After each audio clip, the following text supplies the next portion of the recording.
the person you married wasn't just your partner, but the place where your childhood pain finally came looking for you? What if love didn't heal you, but exposed everything you buried just to survive? This isn't a love story. It's what really happens when two unhealed childhood wounds marry each other, stay until the end. Because what saved this marriage might save yours. The first thing Layla noticed about Jonah was how he never left dishes in the sink. The first thing Jonah noticed about Layla was how she never stopped asking questions. Do you always keep your shoes lined up like that? Do you like your coffee black because of the taste or the simplicity? Why do you hesitate before answering? Her questions didn't sound intrusive. They sounded like survival. Jonah didn't have answers for most of them, but he liked the way her voice softened when she asked. It was the same softness she used when wiping crumbs from the counter or crossing the street with her hand resting on his elbow. Her touch was light but insistent, like she needed to know he was still there. By the time they married, Layla had memorized every one of Jonah's silences.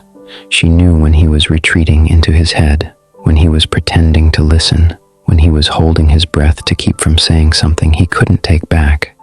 Jonah, in turn, knew the exact pitch of Layla's voice when she was about to cry, but refused to let herself.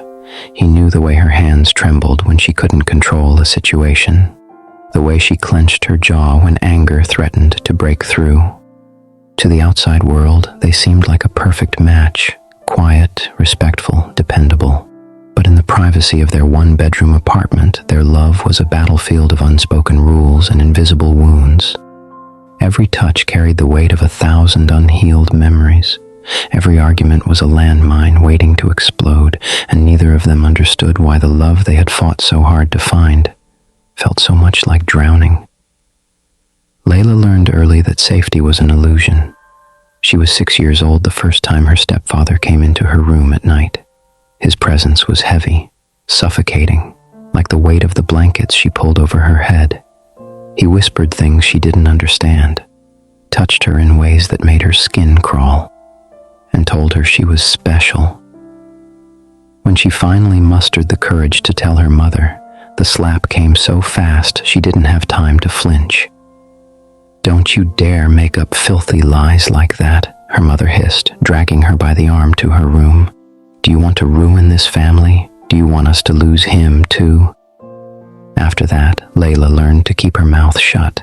She became hyper-aware of everything: her stepfather's footsteps in the hallway, the way her mother's mood shifted with the time of day, the smell of burning toast that meant her mother was too drunk to notice the stove. The fire started on a Sunday afternoon.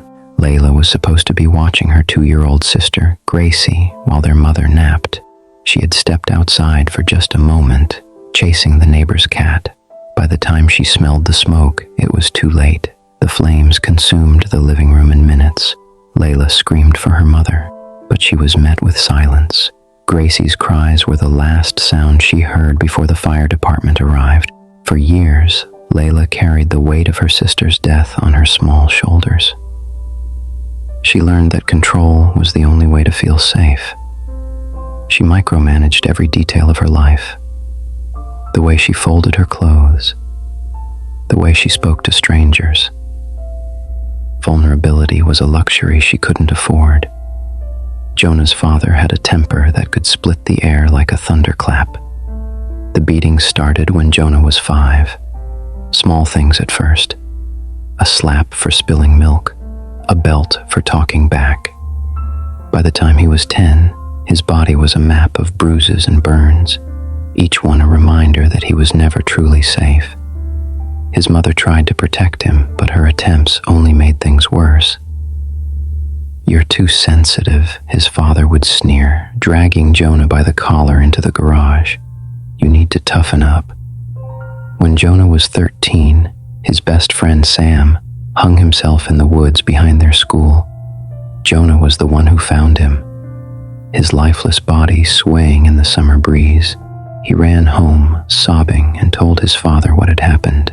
Crying over a dead kid? His father spat, lighting a cigarette. You're pathetic. From that day on, Jonah learned to shut down. He stopped crying, stopped arguing, stopped feeling. He became invisible, a shadow in his own life. He drifted through high school, unnoticed and unremarkable, until he met Layla. Layla and Jonah fell in love not because they were whole, but because their broken pieces fit together like jagged puzzle pieces. Layla saw Jonah's silence as strength, a calm anchor in the storm of her anxiety. Jonah saw Layla's intensity as passion, a spark of life in his otherwise numb existence. They didn't realize that what they mistook for compatibility was actually trauma bonding, a magnetic pull between two people whose wounds mirrored each other. Their love wasn't built on trust or understanding. It was built on survival. Layla needed someone who wouldn't leave. Jonah needed someone who wouldn't demand more than he could give. The first year of their marriage was a quiet war. Layla's need for control clashed with Jonah's tendency to withdraw. When she felt ignored, she lashed out, her words sharp and cutting. When he felt attacked, he retreated further, disappearing into his own mind. You never listened to me, Layla would snap, her voice trembling with frustration. I'm trying, Jonah would say, his tone flat, his eyes distant. Their arguments followed the same script. Layla pushing for connection, Jonah pulling away. The more she demanded, the more he shut down. The more he shut down, the more she spiraled into anger and despair. They were trapped in a cycle they didn't understand, each one triggering the other's deepest fears.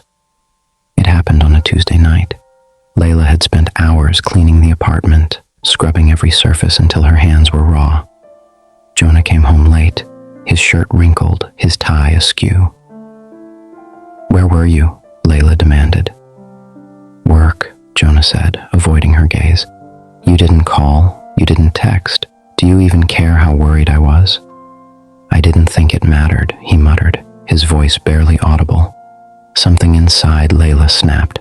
She grabbed the glass vase from the counter and hurled it against the wall. The sound of shattering glass echoed through the room. Jonah flinched, his body stiffening. For a moment, they just stared at each other, the air between them thick with tension. I can't do this anymore, Jonah whispered, his voice breaking. I can't keep pretending this is normal. The silence that followed was deafening. Layla sank to the floor, her hands trembling. Why do we keep hurting each other? She asked, her voice barely above a whisper. Jonah didn't have an answer, but for the first time, he didn't look away. Healing wasn't romantic. It wasn't easy. It wasn't something they could do for each other. Layla started therapy. She learned to sit with her feelings instead of trying to control them. She practiced nervous system regulation, grounding herself in the present when her past threatened to consume her. Jonah began journaling, putting words to the emotions he had spent a lifetime suppressing. He set boundaries with his father, refusing to let him back into his life. They learned to communicate with honesty and compassion, to recognize when old wounds were hijacking their present. They stopped blaming each other and started taking responsibility for their own healing. When they had children, Layla and Jonah were determined not to pass their pain on to the next generation. They created a home filled with safety and stability, a home where their kids felt seen and heard. Their children didn't grow up walking on eggshells.